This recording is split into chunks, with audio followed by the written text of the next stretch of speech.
Good evening and welcome to Scotland at 7 here on Broadcasting Scotland. My name's Kenny McBride and I'm joined this evening by two excellent guests. Firstly, actor, writer and a member of the Scottish National Committee for the Actors Union Equity, Julie Coombe. Julie, how are you doing today? I'm really well. How are you, Kenny? I'm not bad, and we will be talking about the union and its activity a wee bit later on in the show. But on the other side of me today, we have Cary, an activist for Democrats Abroad. So, Kat, how are you doing? I'm doing outstanding today, actually. Thank you. Well, yeah, the top two stories we have for you are sure things that I'm sure you're going to have a lot to say about. But we start, as we always do, with our coronavirus statistics update. So, as of 2 p.m. today, a total of 1,414,764 people in Scotland have been tested through NHS Scotland labs and UK government regional testing centres. Of these, 1,273,698 were confirmed negative, 141,066 were positive. There were 2,039 new confirmed cases of COVID 19 in Scotland today, and sadly, 68 new reported deaths. This will be an underestimate of the total number of cases, as not everyone with the virus will show symptoms and not everyone will necessarily get tested. As always, we urge you, if you are showing symptoms of a new, dry, persistent cough, a fever, or a change in your sense of taste or smell, please do book a test as soon as you can. Of the people who have tested positive, there were 1,384 people in hospital last night, 95 of whom were in intensive care. The number of patients in Scotland who have died from complications caused by the coronavirus infection stands at 4,701. This number only includes those who have died in hospital having received a positive test for the virus. And the latest UK daily figures published today show that 77,346 patients who tested positive for COVID 19 have sadly died from their illness, an increase of 1,041 since yesterday. This number refers to deaths in all settings, not just those in hospitals. And it's worth noting that this is the highest daily increase across the UK since April. We would also normally have a report from the National Records of Scotland on Wednesdays, but because of the Christmas and New Year holidays, that report will now be published tomorrow, so you'll be hearing it from Gordon then. And before we go any further, if you would like to join the conversation here tonight, you can do so on Twitter by following us at Broadcast Scot and using the hashtag Scotland at 7. You can see we've already got Sam tweeting in, so do tweet in, let us know what you think about all tonight's stories. But our top story tonight, as I said, something that Kat will have plenty to say about. Democrats won one US Senate race in Georgia and led in the other today, moving closer to a surprise sweep in a former Republican stronghold that would give them control of Congress and greater power to advance President-elect Joe Biden's agenda. Warnock, a Baptist preacher from Martin Luther King Jr.'s former church, beat Republican incumbent Kelly Loeffler to become the first black senator in the southern state's history. John Ossoff, a documentary filmmaker who at 33 would become the Senate's youngest member, also declared victory with a narrow lead over incumbent David Perdue, although a winner is yet to be officially declared in that race. If upheld, the result would give Democrats narrow control of both chambers of Congress, making it easier to appoint liberal-leaning judges and to advance legislative priorities from coronavirus relief to climate change when Biden takes office on January 20th. Georgia's voters delivered a resounding message yesterday. They want action on the crises we face and they want it right now, Biden said in a statement. He said he would work with both parties to confirm key administration officials quickly. So, Kat, clearly this is a big victory for the Democrats. There's been a lot of work for a long time now to improve turnout amongst Democratic voters in Georgia and just to turn people towards the Democratic Party. Is this what you were expecting, or has this been a pleasant surprise for you? It's been a surprise. I was on here for the election, for the presidential election, and I will say I was a lot more confident with Biden winning that one than I was with the turnout. So I'm very, very pleasantly surprised. Ossoff hasn't been declared the winner yet, but all the votes that haven't been tallied come from very strongly held Democratic seats or Democratic leaning counties. So it's safe to say that the that it will be a tied Senate with the Vice President Kamala Harris being the tiebreaker vote. Yeah. Now, when it comes to that, obviously the parties in the US are slightly less tightly organized than the parties that we have here. The whipping operation is not the same kind of thing. Do you think that there will definitely be an ability for Joe Biden to push through the kind of legislative agenda that he wants to, or do you think there are some Democrats who might be in the Senate who might be willing to caucus with the Republicans on issues? Well, there are senators that come from more conservative states like Joe Manchin in West Virginia. I saw a news story saying Mitch McConnell was trying to get him to switch to the Republicans, and I don't see that happening. I think that being in the majority is a powerful thing, and Joe Manchin will do more in the Democratic Party. I do also think that it's not the two-party system in the US. I never really thought that I'd see the benefits of it, but the fact that it has to be a little bit looser and more in touch with the electorate to stay relevant means that we don't really know. I think a lot of the talk of the progressives hurting the party was silenced in the Mm, last day because Warnock was painted as a socialist, as a radical black angry man socialist, and he did wonderfully. Um, I he's not like he is comes from a strong background of um, preacher activists and political activists that from the pulpit that is a deep tradition. He preaches at Martin Luther King Jr.'s old church. I had hoped that he did as well as he did. So I think it's been a win for the progressive wing. mm. And in Georgia, obviously, the black vote is significant, but I've heard some commentators talking about how this is actually a victory against voter suppression, that Georgia has really been a purple, perhaps leaning more blue state for a long time, but the black vote has been systematically suppressed. Do you agree with that assessment of things? I do. I actually lived in Georgia for a year before I moved here. So I voted in the 2016 primaries from Georgia. And I will say that if you need an ID, if you don't have a driver's license and you need an ID, it becomes very difficult. And there's not public transportation here. It's not a national holiday for voting. So Stacey Abrams and there's many other organizations that have been really focused on having all as many people vote as they can come out to the polls has really strengthened. But I also think it was a sense of urgency for all voters, not just the Black vote, not just the working class vote. I think that people really understood how important this was. And it Mm. goes to show, I mean, for a special election, the numbers, the turnout on this was just mind boggling. Yeah, well, that's something I'm quite interested in because obviously Donald Trump is an extremely polarizing figure, and we saw this massive turnout in the presidential election, highest turnout in history. We've also seen unusually high turnouts, as you said, in this runoff election. Do you think the fact that Donald Trump is so unpopular with the people who don't like him has actually driven more of those voters to the polls?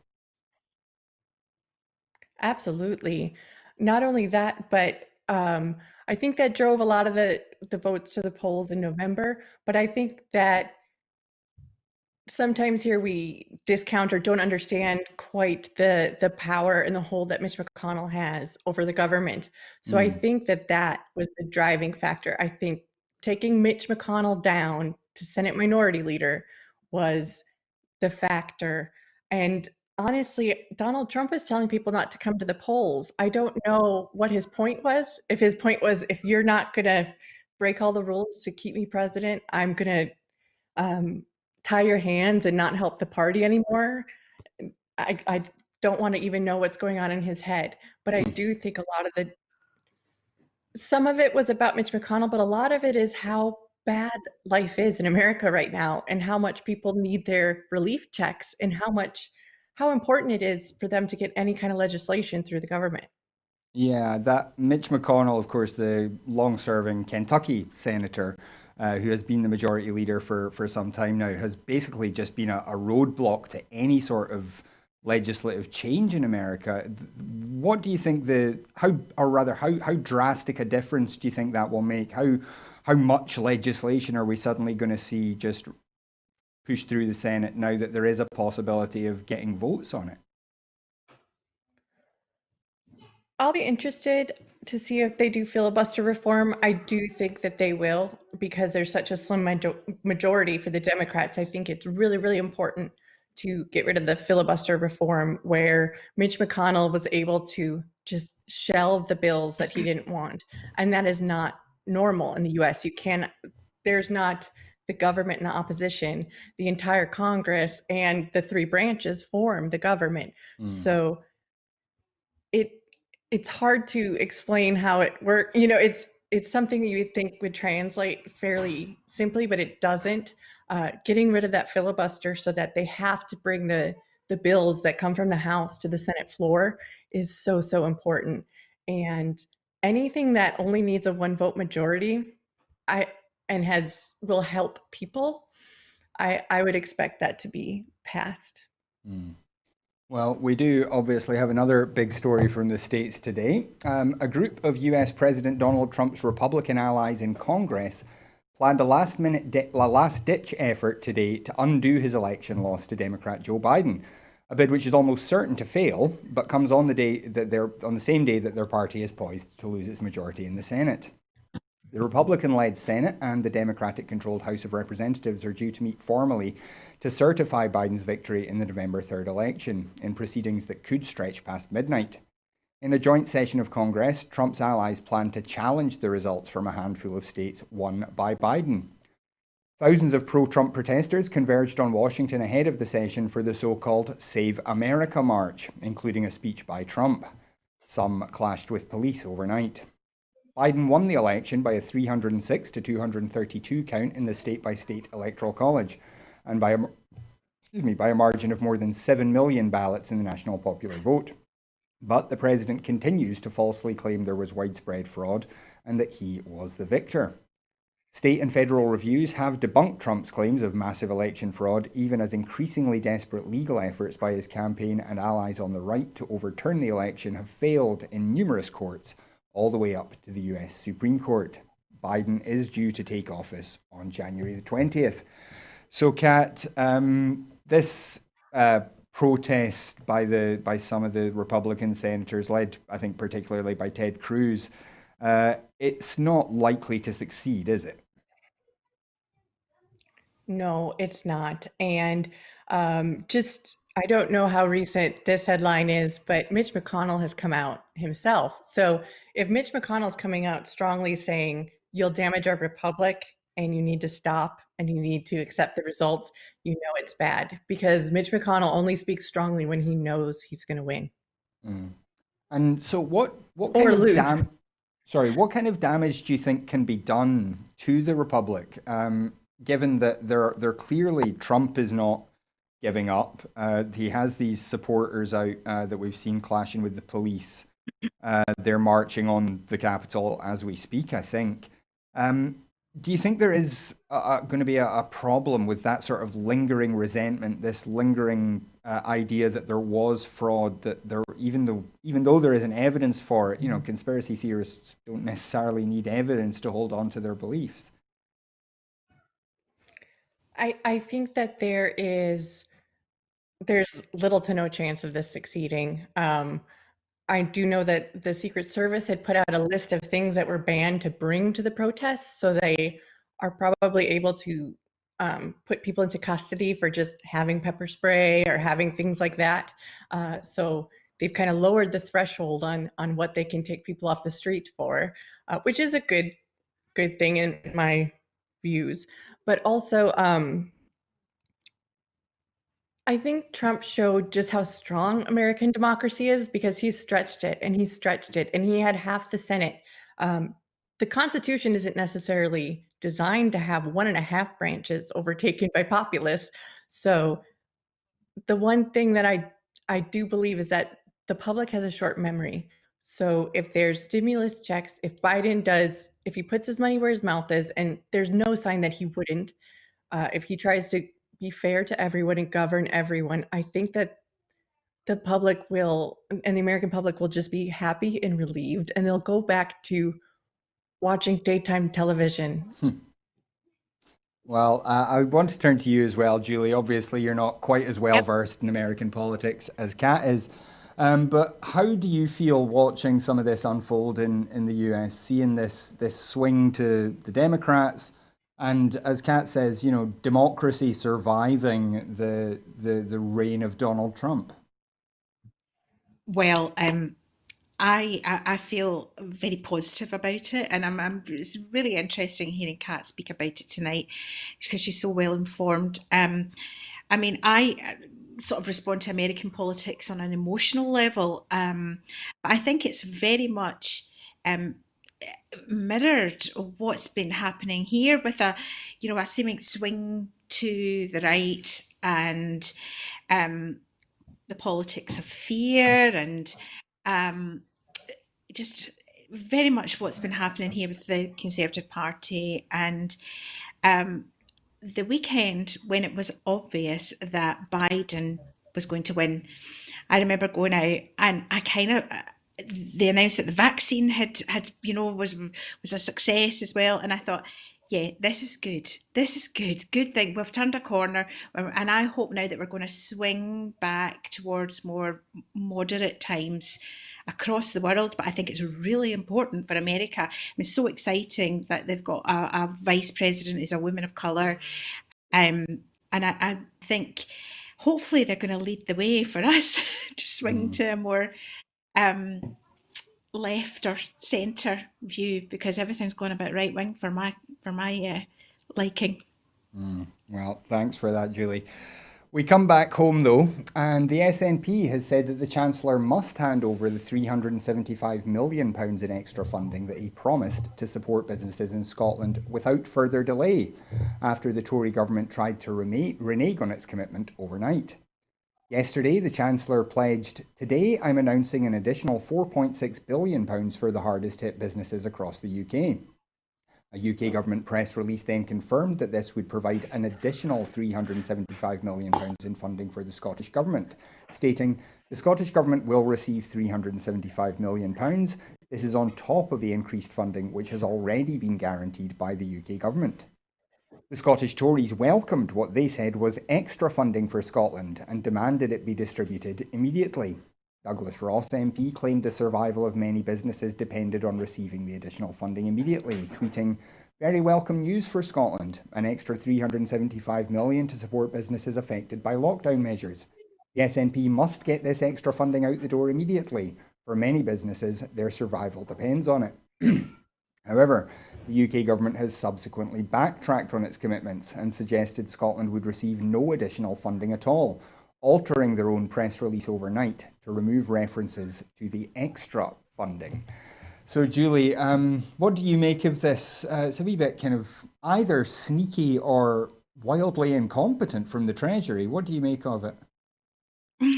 Well, I have to say, I've not really been keeping up with actual world affairs and Scottish affairs at the moment because I've been so involved in what's been happening in my own union and equity because we're having a wee microcosm of everything that's going on here. Um, I make no secret of the fact that I am an SNP member and I really I'm a pro indie person. So I do think that I'm inclined to always sort of support what the SNP are doing. Mhm. Um, so I'm afraid I can't really comment too much on it because I honestly, Kenny, my head has been equity, equity, equity, wall to wall for about a month. Well, So I'm not really sure what's going on. fair You'll have to enough. go to Cat. Really That's informed fair to enough. We are going to comment. talk about some things that I know you will know about shortly. But Kat, I know a lot about this is it. this is not the first time we've seen the Treasury make announcements that are effectively announcements for England, and then it's only a wee bit later that it trickles out that Scotland isn't getting quite what they thought they were getting. What's your feeling about how this has come out? sad to say it didn't come as any surprise. It reminds me of the hospital scheme, and I think that was even for England, where they announced they'd build so many extra hospitals, and the extra hospitals were ones that were already set to be built. So unfortunately, it didn't come as a surprise. I'm not really sure how it's going to end up, because there's really no accountability that the Treasury has to anyone that I can see. And it's sad that these things are so mundane and we're so used to them. But maybe it takes some of the power out of it. And I think some people in England, and I think a lot more people are seeing this and seeing that it's better that we go our own way. Well, keep on issues around the UK government. Ian Blackford has accused Boris Johnson of throwing excluded and freelance workers under the bus after the PM once again refused to deliver a financial package of support for self-employed people. After a question session in the Commons today, Ian Blackford accused the Prime Minister of failing to act on his responsibilities to millions of workers across the UK, while other countries across the EU have delivered much needed support for the self-employed. The SNP Westminster leader has repeatedly pressed the Prime Minister for support for the self-employed, calling on the UK government to introduce a package of measures including using the tax and benefits system to provide a guaranteed income for everyone, increasing UK statutory sick pay to the EU national average, including self-employed people in the coronavirus job retention scheme, and strengthening welfare protections by increasing child benefit and making universal credit more flexible. The Resolution Foundation estimates that 1 in 3 people in self-employment, a total of 1.7 million, are at risk of losing their income, including around 330,000 in Scotland. So, Julie, I know this affects a lot of people in the theatre industry. How are you and the people that you work with coping with the lack of support that has been offered to your line of work? Well, the Scottish Government have been a bit better than the actual UK government, actually. They were the first to come with a bailout before the Westminster bailout, and the Scottish Government actually brought in the newly self-employed scheme because a lot of like young graduates and things, they didn't have 3 years of accounts. But I have got friends who have been unable to access any kind of support. People that have been scrabbling around to get other jobs, whilst thousands of other people are scrabbling around to get those same jobs as well. We really have been pretty much thrown under the bus. Equity as a union, I know I keep going on about them, they've been of help. The Benevolent Fund has helped a lot of people, and there have been various funds set up, but they've all been a bit means tested. And I'm against that, because I feel it kind of strips people of their dignity a little bit. I don't think that you should prove how skint you are to basically a basic right to live. And I've always been banging on about a universal basic income and Equity have now agreed to lobby for that, which I think is an amazing thing, because it's just shown up how vulnerable the self-employed people are. It's been really sad, actually, and I've seen people who are not going to be able to return to this line of work because of the lack of support of the government. I mean, the Scottish Government have been so much better than the UK government. I really praise them for that, but we need more. Yeah, Kat, that question of a basic income is something obviously that our good friend Andrew Yang has been pushing relentlessly in the States for the last year or two. Do you see something like that emerging either in the US now or over here? Do you see either government moving in that direction? Well, I think with the Senate win, and with the pandemic, this is one of the best shots that the US has of implementing it. I don't know. I can't speak to the UK. I don't even want to know what Westminster is thinking, honestly. But I do think that in Scotland, the only thing keeping us from UBI is the Union, the UK. I do that in our future, hopefully soon. And I really do hope that in the US, I think that it's become necessary, and even the delays in the payments and all this stuff with the Treasury, I think it's building a really strong case for UBI. Mm. Well, we've just been handed. This is just one line that's come in. Trump protesters have breached the police line and now occupy the steps of the US Capitol. The Capitol building is now on lockdown. That's literally all we have just now. This is breaking news. So if any more comes in, we will let you know.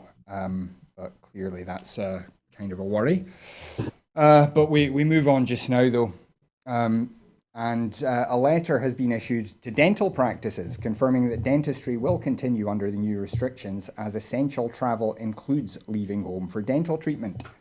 Chief Dental Officer Tom Ferris said, whilst the further restrictions announced by the First Minister will not impact the range of dental care available to patients at NHS practice in mainland Scotland due to social distancing and infection control arrangements, dental practices still only have a limited number of appointments each day. Priority is being given to people with urgent problems and treatments. To make an appointment, call your dental practice or follow advice on their website. Please do not turn up without an appointment. If you have an urgent dental problem while your dental practice is closed, you should contact NHS 24 on 111. If you're not registered with a dentist, you should phone your regional dental helpline. You can find the number for that online at the NHS Inform website. So, Julie, I mean, obviously, dental treatment is a difficult one to do without people's mouths being open. It's obviously been a risk throughout the pandemic. But just in Yes. general, how do you feel about the way the NHS, dental services, all these kind of things have coped with the restrictions that have been on them during the pandemic?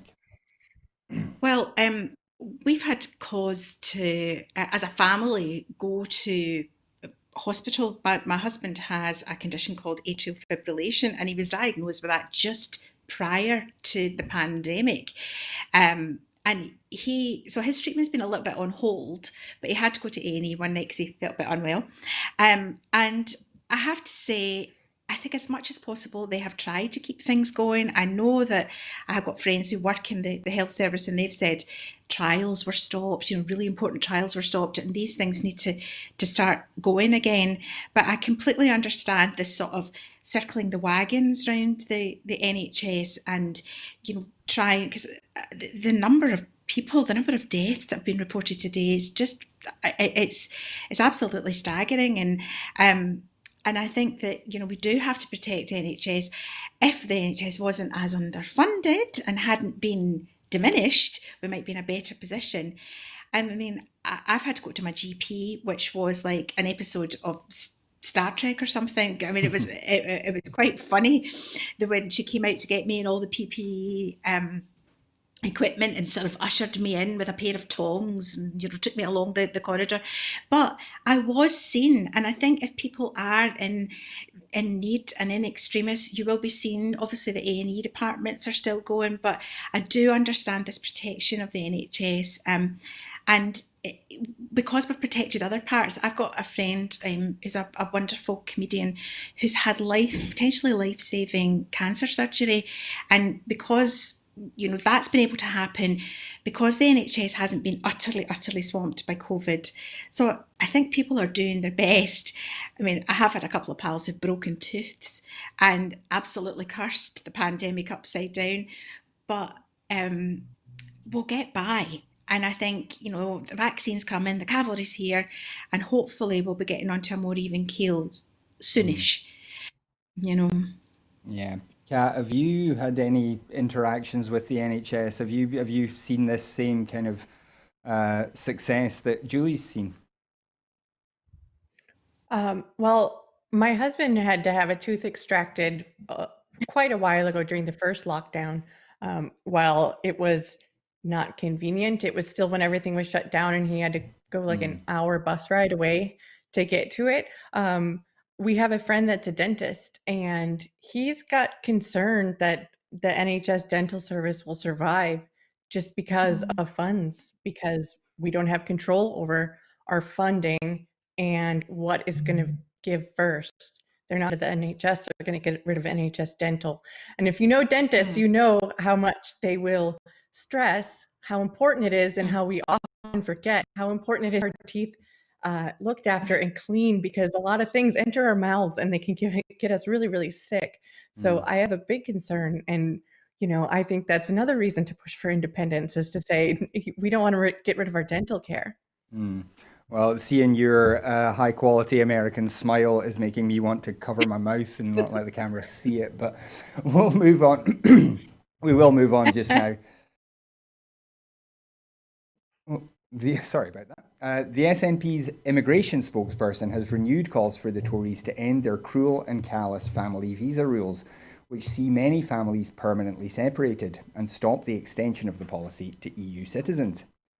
Tory immigration rules mean that any UK national or settled citizen seeking to sponsor a spouse from outside the EU to live with them in the UK must earn a minimum of £18,600, plus an extra £3,800 for the first child and £2,400 for each additional child. The potential income of the spouse outside the EU is irrelevant.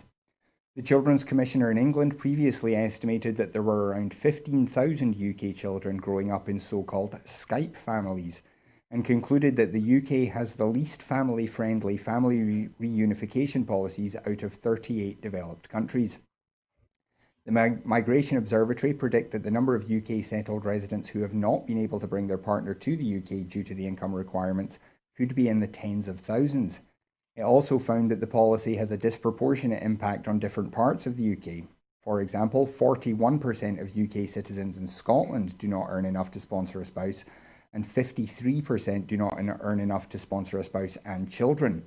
This compares to just 27% and 34% respectively in London. So Kat, as somebody who has moved to this country, this hasn't directly affected you, but I'm sure you know people who have been in this kind of situation. This kind of hostility to migration generally, that we've seen grow under the Tory government. How do you respond to that? My heart goes out to anybody who has to go through the immigration process that we have to go through, because it is intense. It goes beyond, in my opinion, what you would need to make sure that somebody could get by in your country. And it picks and chooses who has enough money to. In times during this pandemic, we can't we don't have access to any government funding. We pay into the NHS, and my kids go to school here, so we're not left completely on our own. But we did have to provide information to make sure that we could survive the pandemic. Well, we are surviving the pandemic, but you do, as an immigrant, I don't want to put stress on the nation that is so kind to host me, but I don't think that I wouldn't wish this on anyone. I don't think that it's a good idea to put these restrictions. I don't think that's what an open, outward-looking country does, and I don't think it will help anyone but those that stand to make money off of it. Well, Kat, I can't stress that you are more than welcome in the country as far as we're concerned here at Broadcasting Scotland, but I've just been handed some more information about what's going on in Washington, D.C.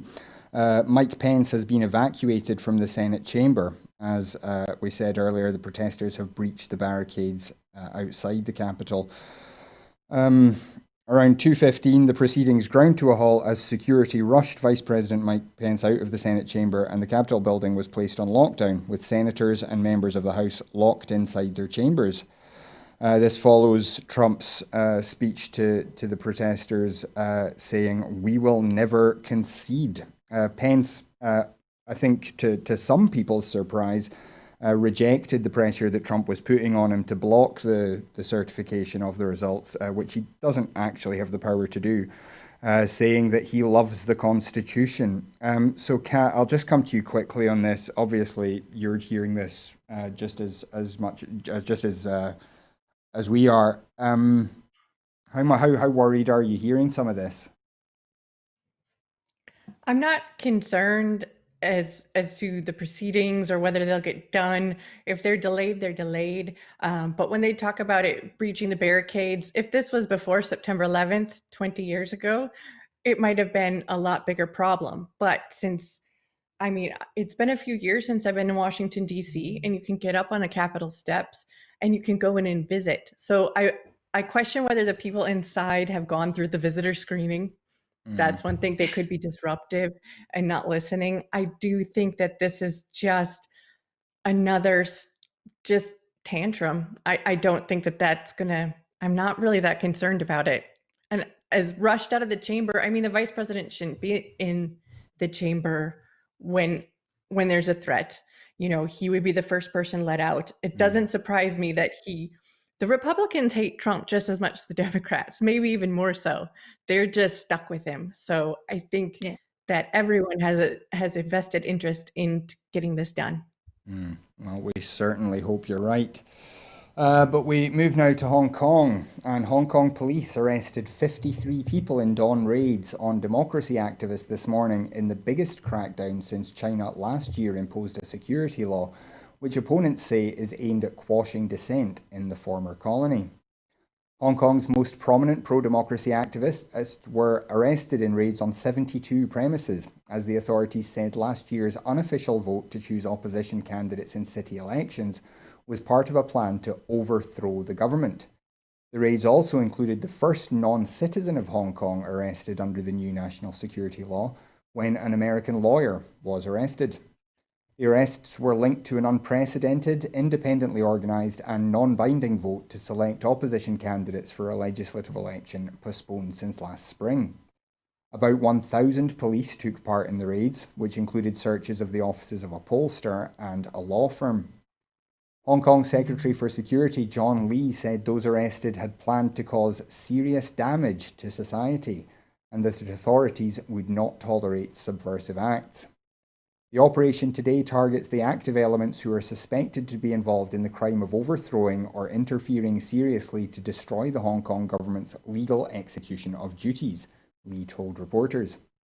Several of the activists live-streamed their arrests, and Dr. Kwok Ka-ki, a legislator disqualified from election in November, tweeted, "Being arrested for sedition for taking part in democracy before being arrested." So, Julie, I mean, this is an ongoing thing. This has been going on for several years. The protests in Hong Kong, the election last year was suspended, as we said, due to the pandemic, or at least the pandemic was used as an excuse to suspend those elections. How worried are you when you hear that these crackdowns are continuing and the Hong Kong government, obviously backed by Beijing, seems completely unwilling to allow any sort of democratic activism? I think it's absolutely appalling, actually. And I mean, I know I complain about Westminster and I complain very vocally and I complain a lot. But the thought of living in a country where any kind of demonstration pro democracy is seen as a subversive act, and you know, the thought of being these 1,000 police taking part in quashing this supposed subversive act, you know, guessing what's going to happen. Obviously, they've got intelligence, but I think one man's subversive act is just another man's stance on democracy. And I honestly cannot imagine what it would be like. And you feel as we progress that, you know, China's going to have no option but to open up. Well, it should, but it just doesn't seem to. It sort of takes faltering steps forward and then just closes up again. And I just honestly cannot imagine what it would be like to live in a country like that, where you cannot exercise your right to protest. I think it's inhumane and appalling. Yeah, Kat, there's been a lot of talk about how other countries in the world should respond to this. Obviously, the UK, Hong Kong is a former colony, and the UK does feel a certain sense of responsibility to it. The US obviously has had its problems with China over the last few years, particularly with Donald Trump at the helm. How do you think the rest of the world should be responding to China and specifically what's going on in Hong Kong? Maybe the reason that I'm not too worried about a lot of the protests in the US is because I I see what's happening in Hong Kong and other parts of the world. I I don't know. Biden is a very, very foreign policy savvy diplomatic president once he becomes president, or that's the kind of politician he is. This is something where I think the EU, with its soft power without a military, really needs to exercise its power. Um, I worry because of how much China has made inroads diplomatically, how many roads they've built in Africa and things like that. That's what really concerns me, and I think that's gonna limit what other countries and other international organizations are willing to do, and I think that the UK really owes Hong Kong quite a bit because they Mm. didn't want the government that they got Yeah. once the UK said they were done. Yeah, you mentioned obviously China's huge investments in Africa, but we have, I mean, Italy has been very involved in that whole project as well. There are other, democratic countries that have been partners in what they call the Belt and Road Initiative. Do you think this is something where the West, if you like, should be kind of displacing some of that investment in Africa by, pouring our own money into Africa and kind of making China's investments less relevant? Boy, I that's a really tough question because I think that China has, instead of taking payment for a lot of what they've done, they've gotten rights to mines, they've gotten rights to mineral ores, they've gotten rights that to things legally that can't be undone with a pot of money. Mm, Um, I think that they've been working a long time towards this, and I don't know. I mean, I know Italy and the EU and a lot of other countries have done a ton to try and help um, and work with China, but I just this is going to have to be a diplomatic dance, and it's going to be tough. And I'm not very optimistic about things going well with it, to be mm. truthful. Well, we will obviously keep an eye on that, but we move on just now. We come back to the UK, where the UK government said today that Richard Sharp, a former Goldman Sachs banker, has been selected as the preferred candidate to chair the BBC. Sharp is expected to take up the post at the end of David Clementi's term in February, the government said. So, Julia, this gentleman, Richard Sharp, he's former boss of the Chancellor, Rishi Sunak. Oh, yeah. Obviously, an Mhm. experience in merchant banking gives you ample expertise to run a national broadcaster. Do you think this is good news in any way? I don't think that the direction that the BBC is moving in is good news in any way. I know that probably won't be a very popular opinion, but and I have worked a lot with the BBC, but I feel it is right wing bias, and I don't think that that's a particularly good appointment. I think the BBC needs more creatives. It needs more people who think creatively. It's obviously it's a publicly funded corporation. It's not you know, a bank. It's not that, and it shouldn't be run as such. No, I don't think that this is a particularly good direction to be going in. Mm. And Kat, by the way, Julie, it's fine to criticise the BBC on Broadcasting Scotland. We're okay with that. Kat, what do you think of this idea of people from the big business seemingly having kind of transfer or being seen as having completely transferable skills to go into a different industry and be able to lead it in the same way? I mean, I don't think that that's a good idea. And it's just kind of like the House of Lords appointments. Are they there because they deserve it? No, they didn't. It is a problem with the system put in place is that whoever's in charge, it's the tyranny of the majority, right? Mm. Um, I do having young children. I found myself yesterday complimenting the BBC because they're going to have some educational programming on while schools are shut down. But I wonder. maybe if these people will be better marketers, because a lot of times I have a neighbor who's in the entertainment industry, and a lot of times they want somebody with the right accent, with the right viewpoints, and all that balance. I find it stifling, and I don't find the BBC very engaging to watch. I do read their news so I can verify things, but I don't like the setup of it very much. I think it's more of a propaganda tool than an actual like fourth estate news service. Mm. Well, obviously, we will be here if you do feel that the BBC isn't giving you the news that you think you need to hear. But we move on now, and take home naloxone will be given to people at high risk of accidental overdoses in a move designed to reduce the number of drug deaths in Scotland.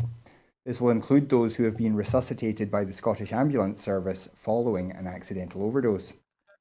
The ambulance service is handing out the kits, which can reduce the risk of a fatal overdose from opiates, in a programme funded by the Drugs Deaths Task Force. Crews responded to around 5,000 incidents in which naloxone, an opiate antidote, was administered in 2019. Providing take-home kits means friends and relatives of those at risk will be able to administer naloxone themselves while the ambulance is on its way, further reducing the chance of fatalities. The kits will be supplied at incidents after 999 has been called for a person experiencing an accidental overdose. Those at risk of witnessing a future opiate overdose, such as family and carer groups, will be given a kit and training in how to administer it. So, Julie, we've talked a lot about the record drug deaths in Scotland. It is something that we need to address in every angle. Do you think this move from the Scottish Ambulance Service is a step in the right direction? Well, this is the first I'm hearing of it actually, and I do think it's a step in the right direction. I think we need to look at our approach to the whole sort of um, addiction problem and drug problem. I think we have to be more understanding. There's no I sort of just don't do it is not a solution at all, and you know, leaving people to suffer because they have fallen into addiction for one reason or another is not good enough. So I think that's a really understanding and progressive approach, and I'm glad they've done it. I think that's good news. Mm. And Kat, what's your feeling about this announcement? I think it's wonderful. I think that this is something where I'm not sure where the differences are between the policies. I know in the US they have them in cop cars, in some states they have them everywhere. So the more accessible this is, I think the more it will be treated like Julie said, like it'll be treated like an addiction, like a disease that can be treated or managed. Um, Mm. just because you're giving people these things so that they don't die from an overdose doesn't mean you're advocating for drug use. It is part, you know, I'm always talking about this is slowly building up our case for this, but I mean, life is incremental a lot of the time. And I think that this is a really big step in the right direction. And I hope that this puts us one step closer to having those safe injection sites that we need so badly. Yeah, yeah, Mm. absolutely. And now we come to the reason we've got Julie, or the main reason we've got Julie on the show. She's contributed to every other story, fine. But Julie was at a Scottish Equity, Scottish Equity Extraordinary General Meeting today. We spoke to Julie a few weeks ago on the show about a crisis in equity after a member of staff in Scotland was made redundant somewhat unexpectedly, and certainly without the approval of the membership. So, Julie, would you like to tell us just a wee bit more about the background for anyone who didn't see the show a few weeks ago, Yeah. and then tell us a bit about what you've been up to today? Well, actually, Kenny, the redundancy consultation is still ongoing. I think when I spoke to you before, there was a sort of guillotine deadline date. Didn't happen. So the process is still ongoing. Everyone knows the person who is sort of has the sword of Damocles hanging over his head. Of course, we're not really allowed to talk very much about that.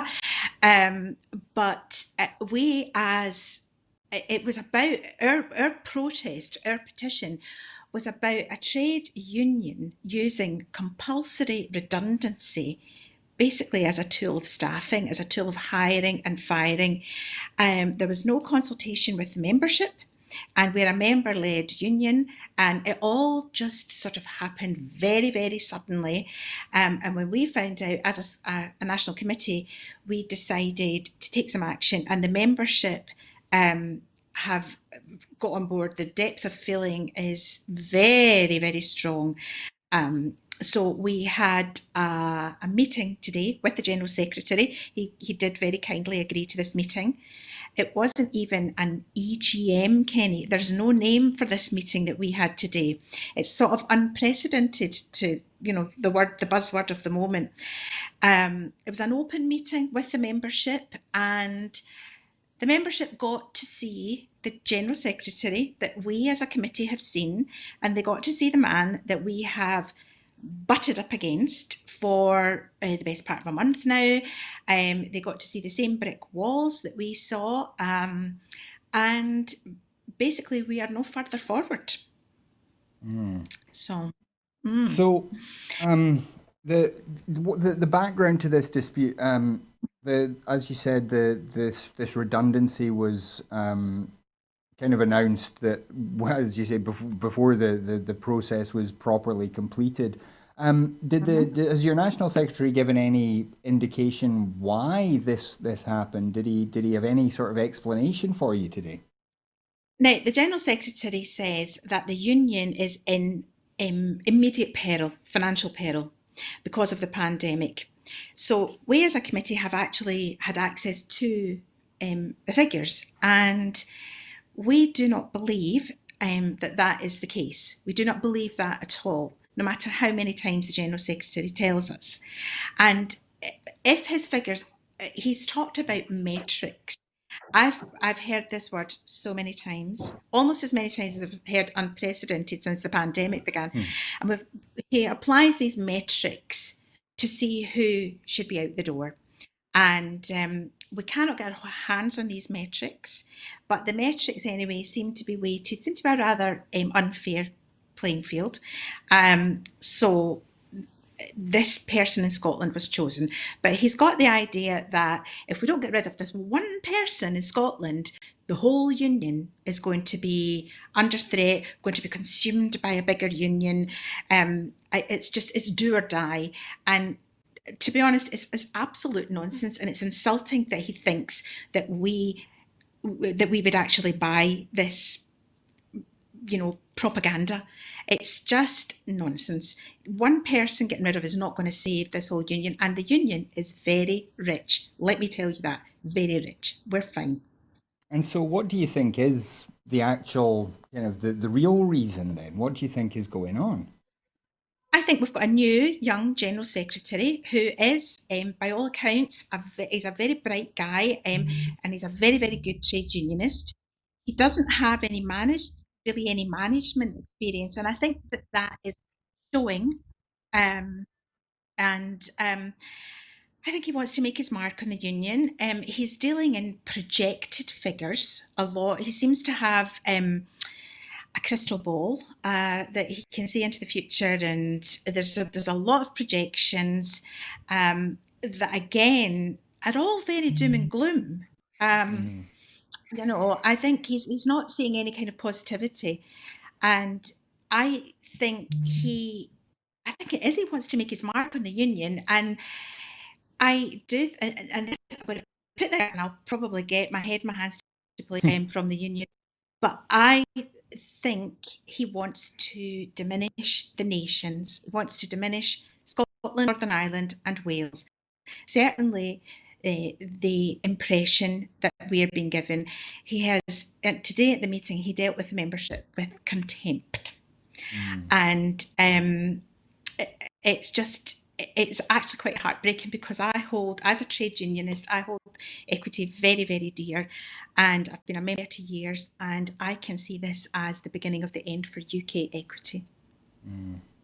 Well, certainly we hope that's not the case. As we know, as we mentioned earlier, actors and other people working in the industry have had a really, really difficult time during the pandemic. So we do wish you all the best. But that is just about all we have time for this evening. So thank you very much to Julie Coombe and to Cary for joining us tonight, to experts on their respective subjects. It's always good to hear from experts, I think. And that's what Broadcasting Scotland is for. So thank you very much at home for joining us as well. If you're able to support us, we would ask you please to go to broadcastingscotland.scot/register, sign up there as a supporter, and your £5 a month helps us to keep making these kind of programmes. As many of you know, we're also running a crowdfunder. We're trying to raise enough money that at some point this year we can employ a full-time editor and some full-time journalists. So if you're able to contribute to that with just a one-off donation, you can reach that at broadcastingscotland.scot/donate. Now, if you're not able to support us financially, we absolutely understand, and the shows are always free to view online, so you're always going to be a welcome part of the audience. But you can still help us out by following us on Twitter at Broadcast Scot, by liking our Facebook page, by subscribing to our YouTube channel, by finding us on the Amazon Fire Stick. I know a lot of you have done that recently. We have seen a really nice re-increase in our audiences recently, so thank you very much to all our new viewers.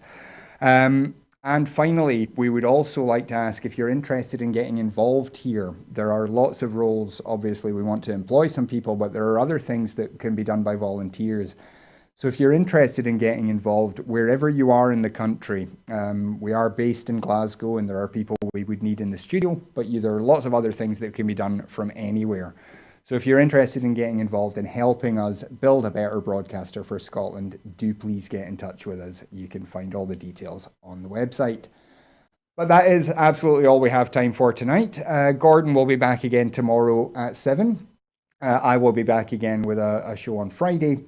But until then, thank you once again to Kat and to Julie. Thank you for joining us and have a great evening. Good night.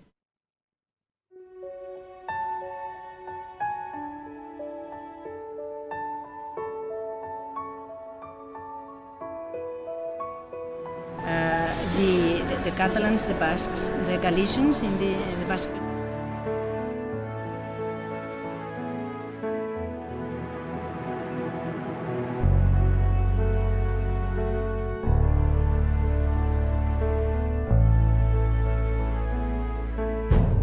An independent future for Scotland.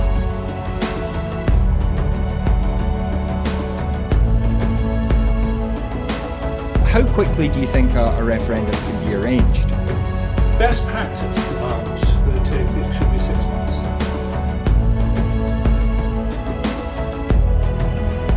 Just looking at the overall share numbers for Scotland at the moment, the SNP 46.4%.